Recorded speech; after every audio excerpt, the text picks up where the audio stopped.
Welcome to the Texas News Podcast, where we dive into all things Texas and the future of independence in the great state of Texas. On today's show, we're going to be talking about something that's been brewing kind of under the radar, but it really is going to reshape the entire face of Texas politics in a big way. Yep, we're going to be talking about the upcoming 2026 election cycle. And folks, I got to tell you, we're seeing an unprecedented level of shuffling of elected officials at the state level. So look, if you want to understand how the political landscape in Texas is about to change and what it means for the independence movement, then settle in because we've got a lot to cover.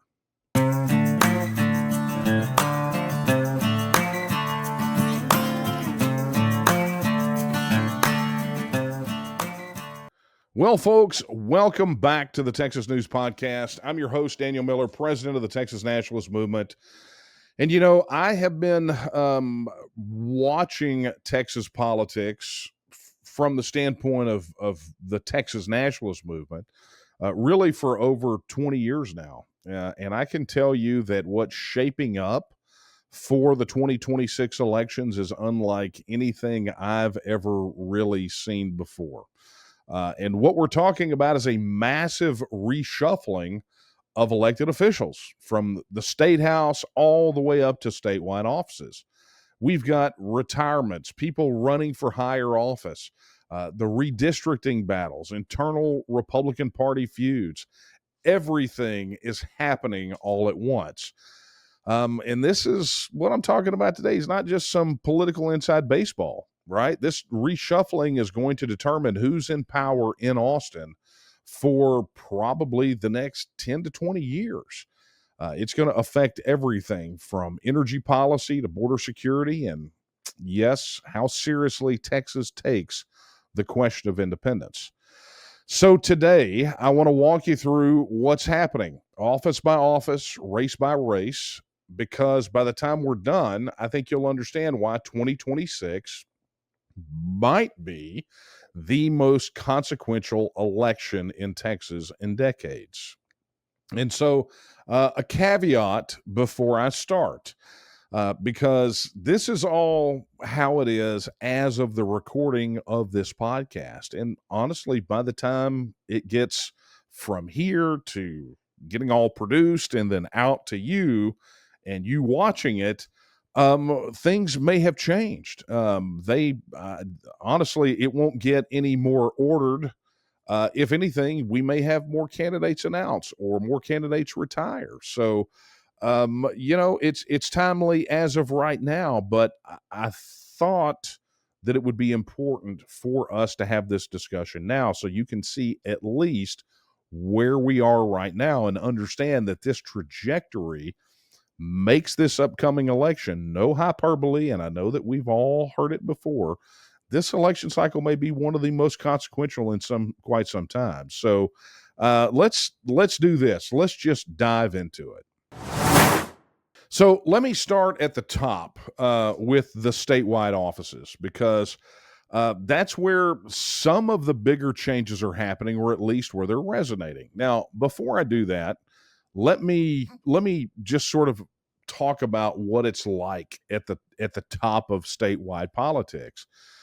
There had been in previous years what you would call a bit of a ladder, right? In the sense that you would enter into a statewide office, perhaps like an ag commissioner or a comptroller or any number of those statewide offices, attorney general. And then you would work your way from there to perhaps becoming the governor, or maybe even go make a run for lieutenant governor. There's a lieutenant governor path. But once you got stuck in, you were kind of stuck in. And so when you have any movement at what we will refer to here as the top of the ticket, the offices at the top of your ballot, these statewide offices, it's like unclogging a drain. Right? It's like if you have a dam on a river and all of a sudden it breaks and the water starts coming through, it spreads out so many changes.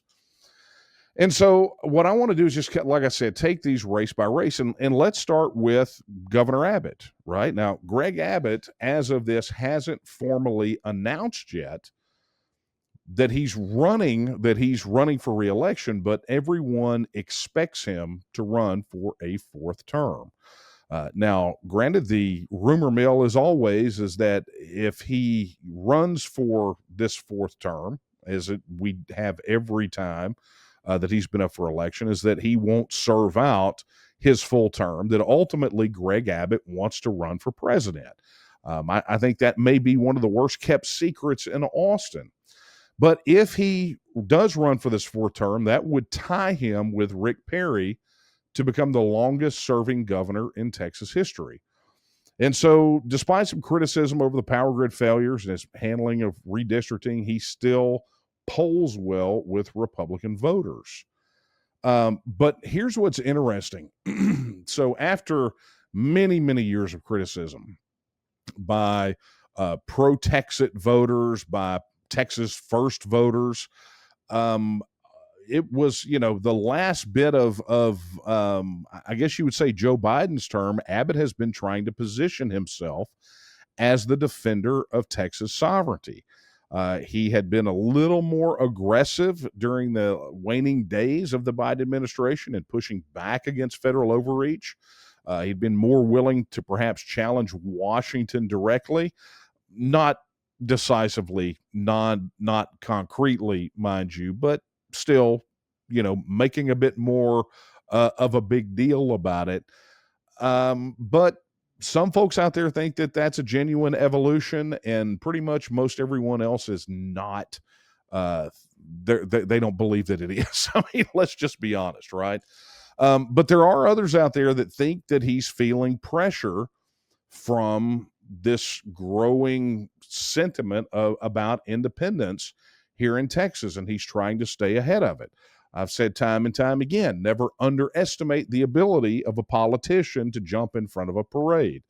We know that Abbott is primarily driven by donors, what his big money donors say, his ability to fundraise, and what polling says. And so he's not going to be out front on any of these issues, but he is perfectly willing to jump in front of these issues if he thinks that it will maintain his political power base. Either way, Abbott's likely running for re-election, and unless something dramatic changes, he would probably win the Republican primary election.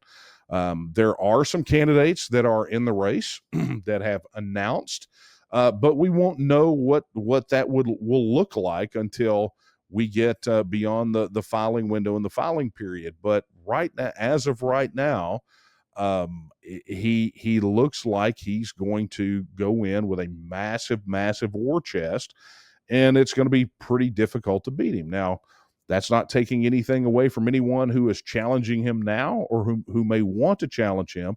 That's just the hard reality of it. And so I say never. You never know when lightning's going to strike, right? But that takes us right on to the current Lieutenant Governor, Dan Patrick.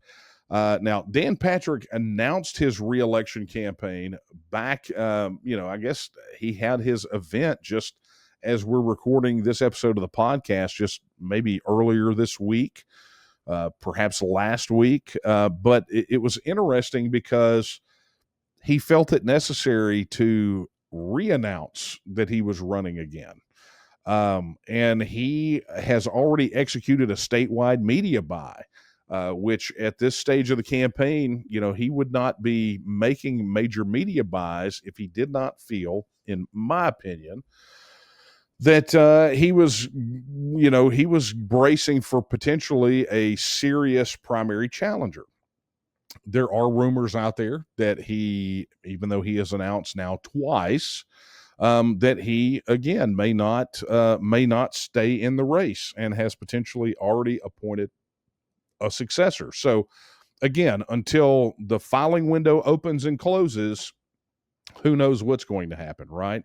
But he would be going for his fourth term too. And he's been very active in endorsing other conservative candidates for state Senate races. And we'll talk about those in a minute. But Patrick is interesting because he has not ever been particularly a Texas first guy. He is very attached to the Trump administration. He has listened to what we've had to say in the past, but he is not a big fan of giving Texans a vote on independence. Would he be open potentially? Maybe, but I think it's going to take more than what he's seen now. But interestingly enough, he has been accused of being all hat, no cattle on a lot of these issues, and really and truly a bit of a stumbling block on the issues of state sovereignty. He has talked about state sovereignty before. He's pushed back on federal mandates in whatever position he could. And he has been a strong supporter of things like the Texas border operation. But people have accused him of not going far enough. So from an independence perspective, Patrick staying in place with maybe a little bit of a reconstituted Senate, and like I said, we'll talk about that here in a moment, might make that office a little more friendly to our arguments. But again, the jury's still out on exactly what is going to happen there. There is going to be a big shakeup in the, I guess, the makeup of the Senate. And that is where I think a lot of this is going to go. But look, Patrick rules the Senate with an iron fist. And if something gets done, it only gets done because it has his blessing. And if it does not get done, it's because he specifically does not want it to get done. So bear that in mind. Well, that takes us to the Attorney General's office, right? And this is where things get really interesting. Ken Paxton, as you may have heard, is not running for re-election as Attorney General.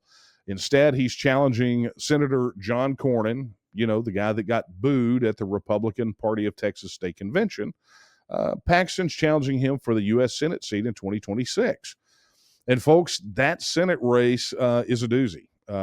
Some polls show Paxton and Cornyn in a dead heat. Some polls show Paxton double-digit ahead of John Cornyn. So that would be obviously just a bare knuckle brawl. I mean, it's going to be interesting. And Cornyn is probably about as popular in Texas as leprosy or Ebola. So, I don't know. I think Paxton has an opportunity to beat Cornyn like a drum, but I'm not here to make those predictions. I'm just here to tell you what's shaping up in the elections, right? So with Paxton challenging Cornyn, that's going to leave the Attorney General's office wide open. And it has attracted a very crowded field.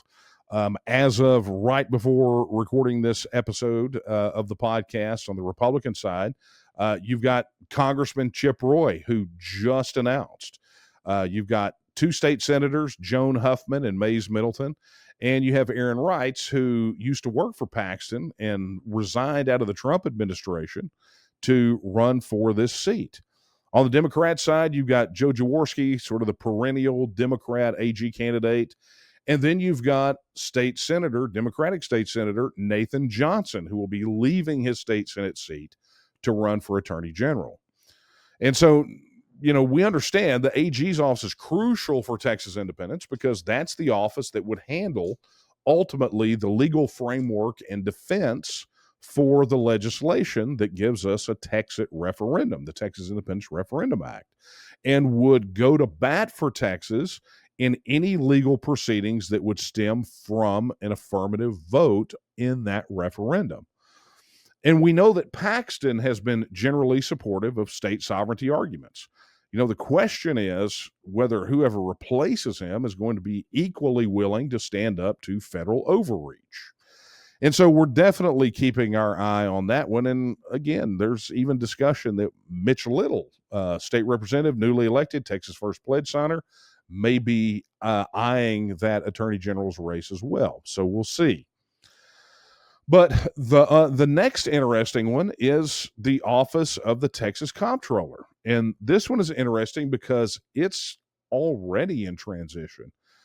Glenn Hager resigned back in July to become the chancellor at Texas A&M. And so Governor Abbott appointed Kelly Hancock, who was a state senator, right? He appointed Kelly Hancock in a position to effectively become the acting comptroller, and not without some controversy. And of course, Hancock is going to be running for the full term. Now he's going to be facing off against Railroad Commission Chair Christy Craddock, right? Who has been with the Texas Railroad Commission forever. And Christy Craddock is leaving the Railroad Commission to run for comptroller. And then also in the race is former state senator and Texas First Pledge signer Don Huffines. So that's what your Republican primary is shaping up to be. And of course, Don Huffines hasn't been in the state Senate for quite some time, but he did run to primary Greg Abbott in the last election. And here he is running for comptroller. Now, if you don't know what the comptroller does, that office is very important because they handle the state's finances. And when Texas does become independent, we're going to need somebody in that office who understands how to manage the budget of a sovereign nation.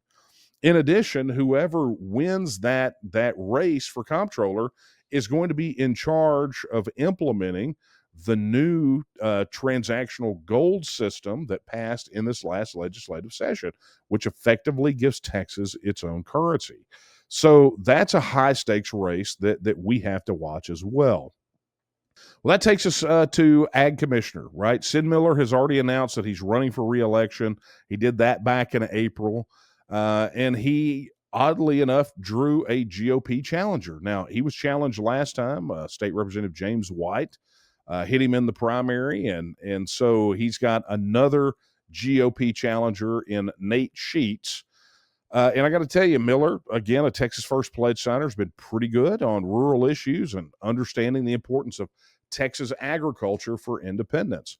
But it looks as though that's going to be how the AG's race, the Ag Commissioner race shakes down. It looks like it's going to be a pretty straightforward fight.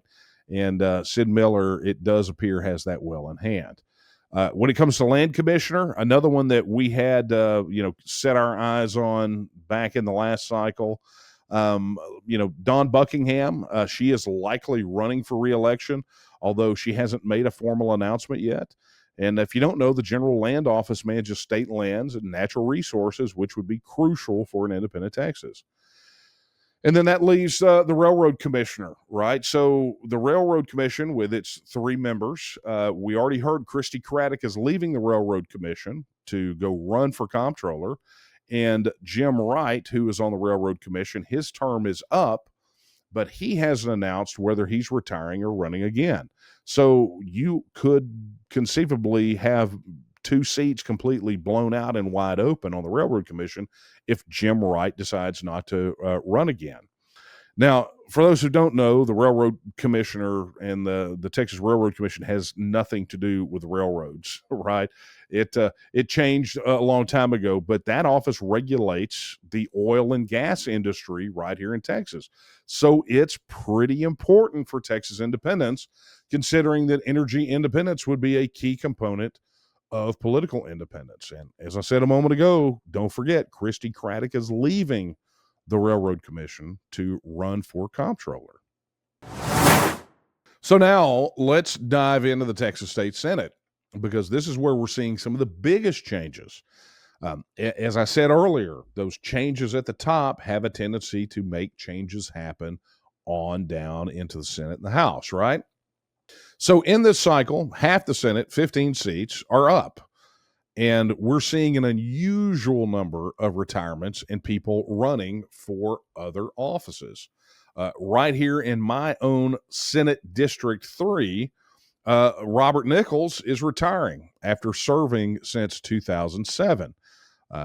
He's focused a lot on transportation issues, but he has not been friendly to Texas independence in the least, and frankly has been rated time and time again as the least conservative Republican in the state Senate. So, people saw this coming. I think the writing was on the wall when he cast his vote in the Paxton impeachment, that he was just going to kind of burn it to the ground because he wasn't going to run again, right? But what's interesting is that the race to replace him features State Representative Trent Ashby, who will be leaving the Texas House to run for state Senate, and Rhonda Ward, who is a member of the State Republican Executive Committee. She's on the SREC, and she is a Texas First Pledge signer. We've also heard rumors that there is a businessman from Orange County that's considering a run, but we do not know that for sure. So, you've got, it's right here in my backyard, right? So obviously I'm going to be watching that one. And we have a Texas First Pledge signer. So, double whammy for me. But over in Senate District 9, okay, so that's Kelly Hancock's old seat. But now that he's acting comptroller and going to be running for a full term, there's going to be a special election coming up in November of this year, and that winner will serve until the 2026 election. Okay, and so you have one candidate who's going to be running for it, who already has Dan Patrick's endorsement, and you've got another Democrat that's going to be running, and most assuredly, whoever wins that special election, they're going to wind up serving out the rest of the term, I do believe. Yeah, they're going to serve until the 2026 election, right? So that takes us to another one, right? To Senate District 11, where Mays Middleton is giving up his seat to run for Attorney General.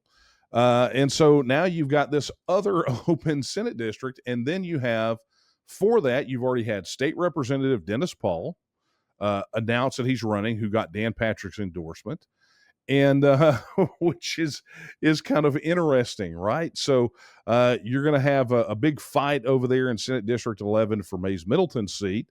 And like I said, Dennis Paul is running, but who knows what's going to happen there. You may get some other people in there. It could be a competitive primary potentially. I don't know how well Dennis Paul is known outside of his House district. And then, of course, Senate District 17, Joan Huffman. She's going to be leaving to, as we said earlier, run for Attorney General as well. She's a former prosecutor, so, it could be a pretty competitive GOP primary, or it could be a wash. But this kind of takes me to perhaps one of the bigger ones, okay, which is in Senate District 22. Brian Birdwell is retiring after serving for over 15 years. He's a military veteran. And what's interesting about Brian Birdwell, and this is a little inside baseball for you guys, he has been probably the biggest stumbling block for the Texas Independence Referendum Act in the Texas Senate. He has been in opposition to it in every form, every iteration, and had enough years in the Senate and enough heft that he could effectively kill it dead in its tracks. So for those of you that have lamented the slowness of the Texas Independence Referendum Act in the Senate, understand that with Brian Birdwell's retirement, you just got the log jam is potentially removed.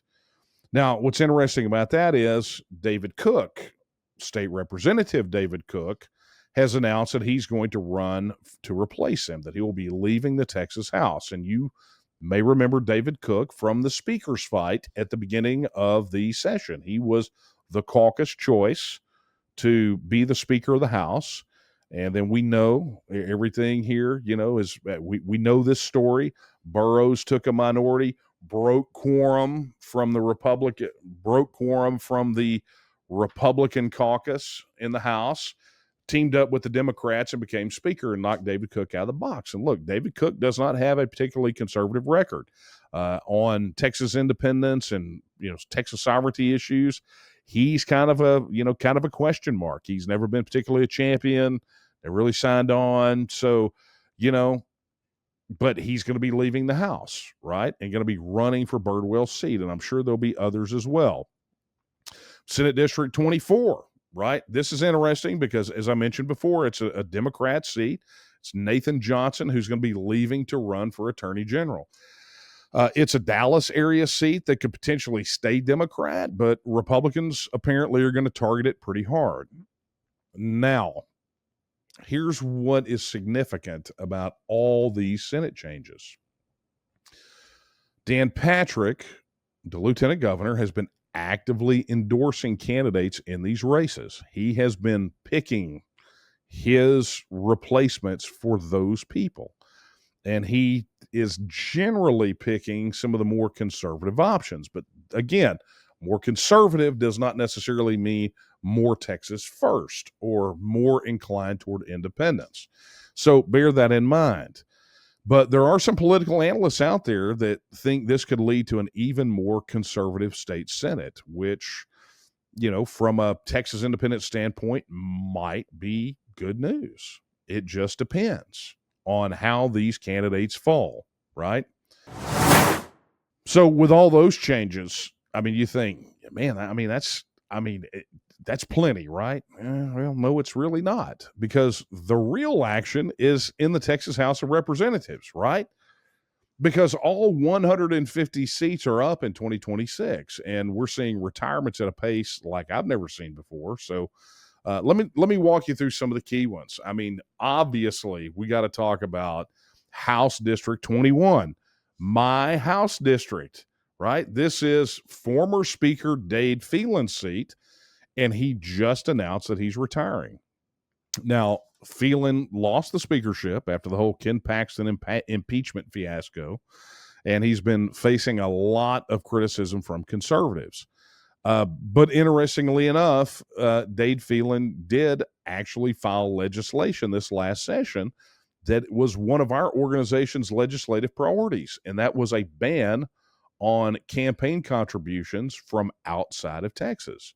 So, a bit of a mixed bag. Had it not been for him, Texas would not have gotten constitutional carry. So for all of the criticism that he's taken, you got to eventually give credit where credit's due, even if it is partial credit and it gets you a D- or an F, right?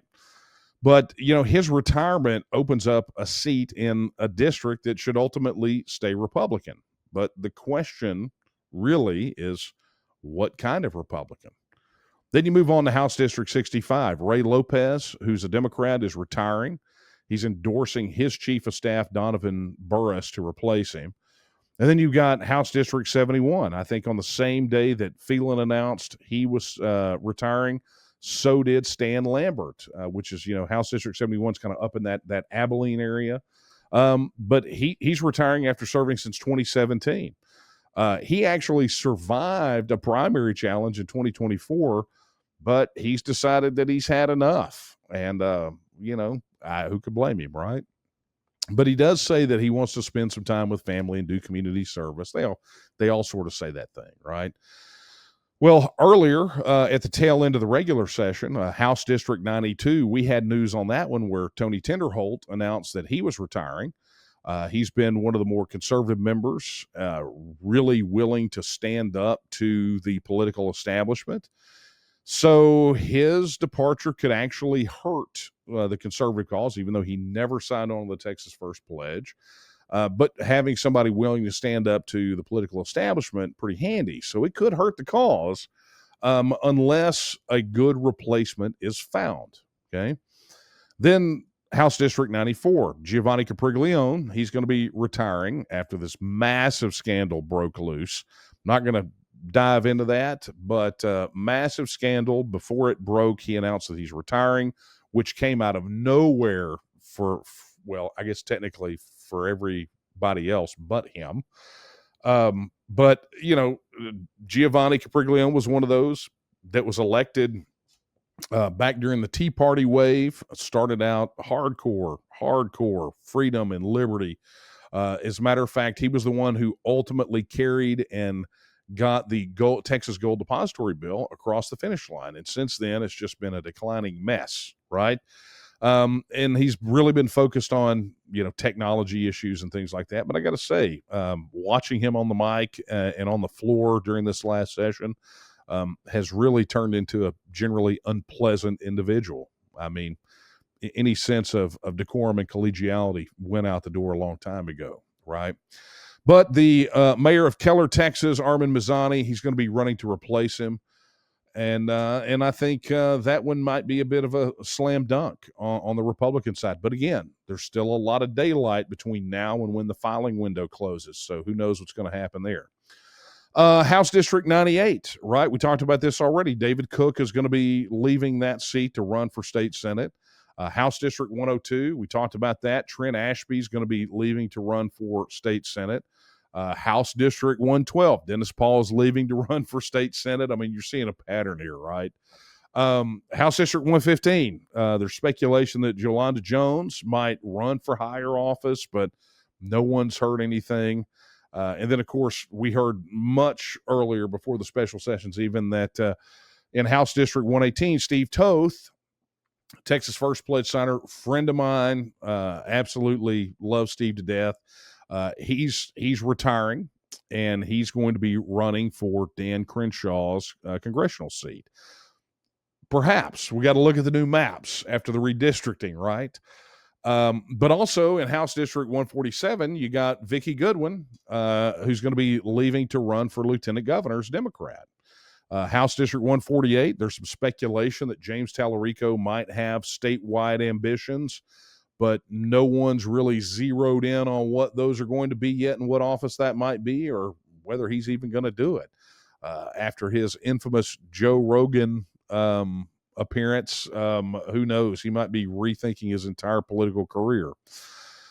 But here's what's interesting to me about these House retirements. 3 of the 26 Republicans who backed a Democrat-aligned speaker earlier this year, Phelan, Lambert, and Capri-Leon, are all done. They're all retiring. And I don't think that's a coincidence. You know, these guys have been getting heat from conservative grassroots groups, and they've decided it's not worth the fight anymore. But the House replacements are happening in the context of something even bigger, and that's redistricting. And this is where things get really interesting for people like us. You see, the Republicans just finished, as of recording this, the Senate just passed the brand new congressional redistricting maps to add 5 more safe Republican seats for the 2026 midterms. Now, this is the same redistricting fight we've talked about in previous episodes, written about it on the Texan Partisan. It's been all over the news, where the Democrats fled the state to break quorum. Well, that redistricting fight is having spillover effects on state races. Some incumbents are looking at potentially redrawn districts at the congressional level and deciding they don't want to deal with it. Others are seeing opportunities in some of the new configurations. And here's the thing, all this uncertainty, all this chaos, all these open seats, all of these new districts, even not at the state level, right, and for these congressional offices, it just creates opportunities. And so one example I did not even mention, which is Briscoe Cain, State Representative Briscoe Cain, has announced that he will be leaving the Texas House and running for one of the newly drawn congressional districts because you've got some districts that are now more favorable to Republican candidates. So, you know, when you look at the Texas House and you got 10 or 15 open House seats, or when you have multiple open Senate seats, and when you have competitive primaries for statewide races, that's when new ideas can break through. You know, that's when candidates who are willing to talk about Texas independence don't have to challenge entrenched incumbents. They can run for open seats where the field is more level. And so let's talk about what all the shuffling means for the Texas nationalist movement and Texas independence in general, because that's really what we're here to discuss. First, the good news.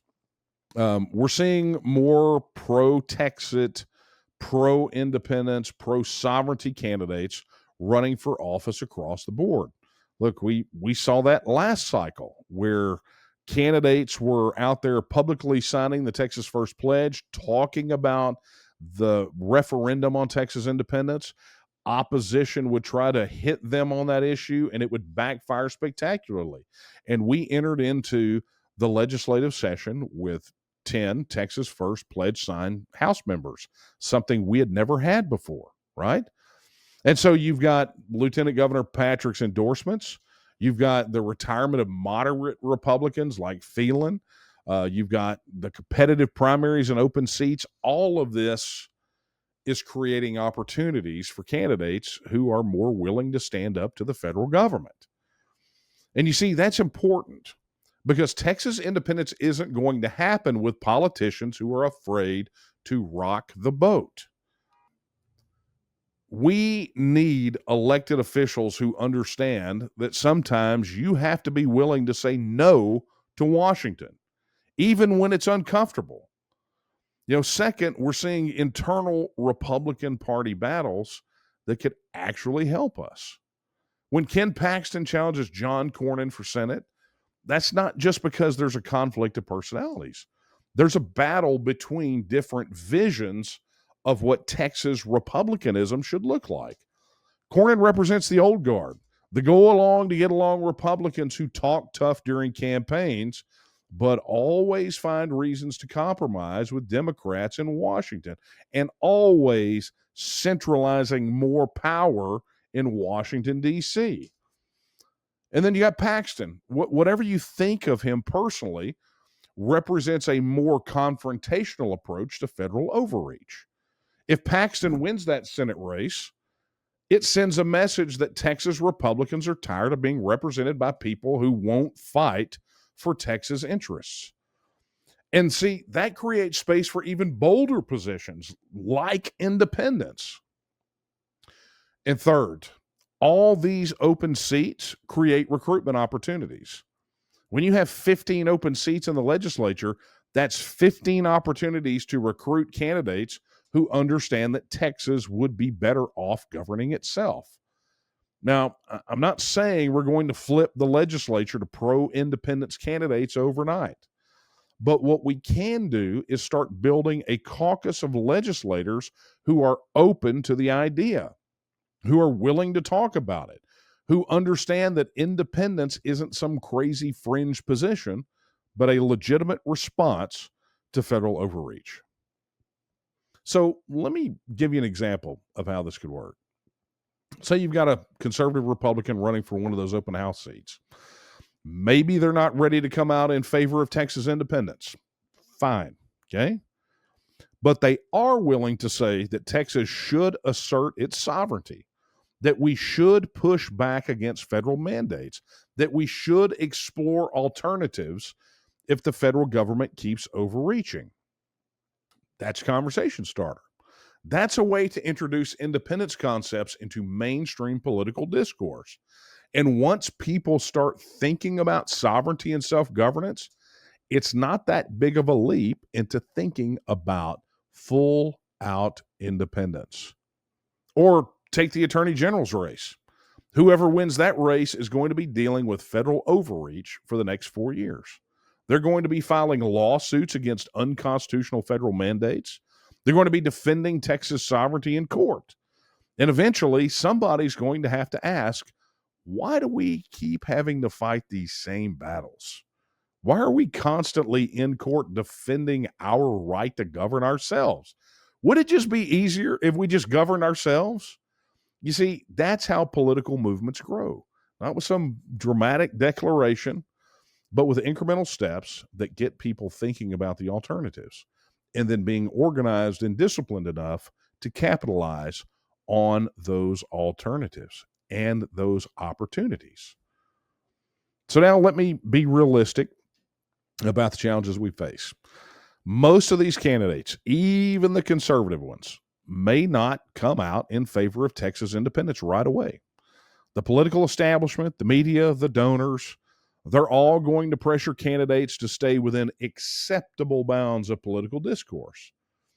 And there are legitimate questions about how fast we can move this conversation. You can't go from 0 to 60 overnight. Political change takes time, especially change as fundamental as what we're talking about.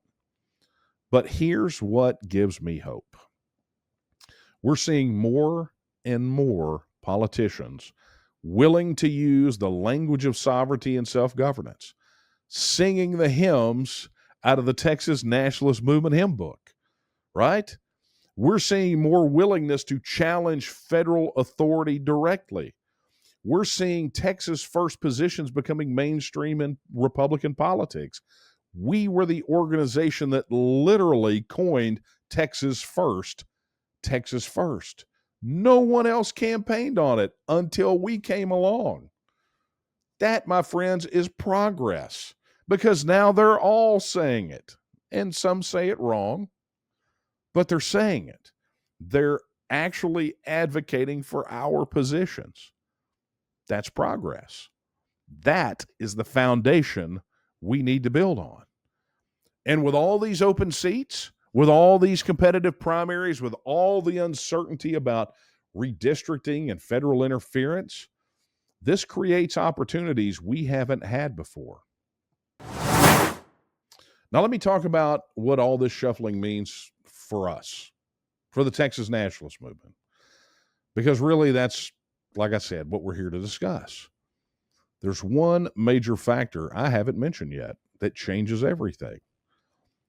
I guess technically I did mention it. I have mentioned it before. But let's talk about it in depth. The Texas First Pledge. You know, I listed off candidates earlier and maybe made mention that they were Texas First Pledge signers. And so for those who might not be familiar, the Texas First Pledge is something we created at the Texas Nationalist movement to get candidates on the record supporting a vote on the independence of Texas. It's not just some vague statement about putting Texas first. It's a specific commitment. When candidates sign the Texas First Pledge, they're pledging to vote for legislation and resolutions to call for a vote on Texas reasserting its status as an independent nation in every term that they are elected until such a referendum is held. And folks, it's not a fringe thing. We now have over 190 total Texas First Pledge signers, with 65 current office holders who have committed to supporting independence legislation. Here's what's really significant. In the 2024 elections, we went from having 0 Texas First Pledge signers in the legislature to having 10. That's 10 legislators who are committed to filing and voting for a Texas Independence Referendum Act every session until we get that vote. Those 10, David Lowe in House District 91, Shelley Luther in 62, Carissa Richardson in 61, Brent Money in 2, A.J. Louderback in 30, Wesley Verdell in 53, Janice Holt in 18, Annie Hopper in 64, Steve Toth in 15, and Mitch Little, you know, I mentioned Mitch Little earlier, in 65. And you understand that 2 of those candidates are at least one of them we know of. Steve Toth is running for a congressional seat, as I mentioned earlier, and there's discussion about Mitch Little running potentially for Attorney General. So looking ahead to 2026, we already have candidates that are signing the pledge for those open seats that are actively out there and running. And that, my friends, completely changes the calculus for the 2026 elections. You know, we're not just talking about getting Texas-friendly candidates in the office. We're talking about getting candidates who are explicitly committed to advancing independence legislation. I mean, think about this in the context of all those retirements and open seats that I mentioned earlier. When Dade Phelan retires from House District 21, that's not just an opportunity to get a more conservative Republican. That's an opportunity to get a Texas First Pledge signer who will vote for independence legislation. When Bob Nichols ultimately retires from SD3, or Brian Birdwell retires from SD22, when all those House members step down, each of those open seats is a potential pickup for our movement. And here's what the establishment is starting to realize. The Texas First Pledge works. Despite opposition from the Dallas Morning News and people like that who called our pledge unpatriotic, and despite attack campaigns from establishment PACs, our candidates keep winning. The Dallas Morning News literally told voters to beware of the worrying number of candidates who had signed our pledge. Establishment Republicans spent thousands attacking candidates for supporting the right of Texans to vote on independence. And you know what happened? Those candidates won anyway, right? That tells you something important about where Texas voters are. They're not afraid of the independence conversation anymore. They're ready for legislators who will actually stand up for Texas independence instead of just talking about it. So when I look at all this political shuffling for 2026, I'm not just seeing opportunities to, elect more conservatives. I'm seeing opportunities to build a critical mass of legislators who are committed to allowing the people to have a voice on independence. With 10 Texas First Pledge signers in the current legislature, if we could add another 10 or 15 in 2026, which is entirely possible given all these open seats, we'll have enough to make independence legislation a real force in Austin. You see, it only takes one legislator to file the Texas Independence Referendum Act, but it takes a critical mass to build momentum, to force committee hearings, to get media attention, to make it impossible for leadership to ignore. And that's exactly what all this political shuffling could deliver to us. Not overnight, but step by step, building the legislative support we need to put independence on the ballot. The beauty of the Texas First Pledge is that it takes the guesswork out of candidate recruitment.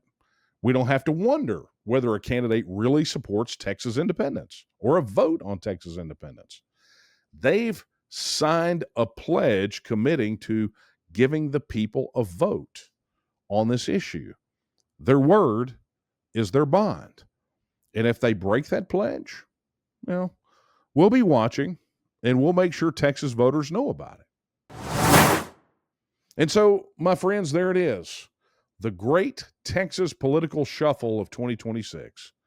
From Greg Abbott trying to seek a fourth term, to Ken Paxton challenging John Cornyn for Senate, to just an unprecedented number of retirements in both chambers of the legislature, Texas politics is about to be reshuffled in a big way. Look, this is a lot to keep track of, and we're still over a year away from the actual elections. I mean, the filing window doesn't even open until November of this year, and we're not going to have the primaries until March of next year, right? So there's a lot of daylight between here and there. More candidates will announce, more incumbents may retire, and I guarantee more surprises will emerge.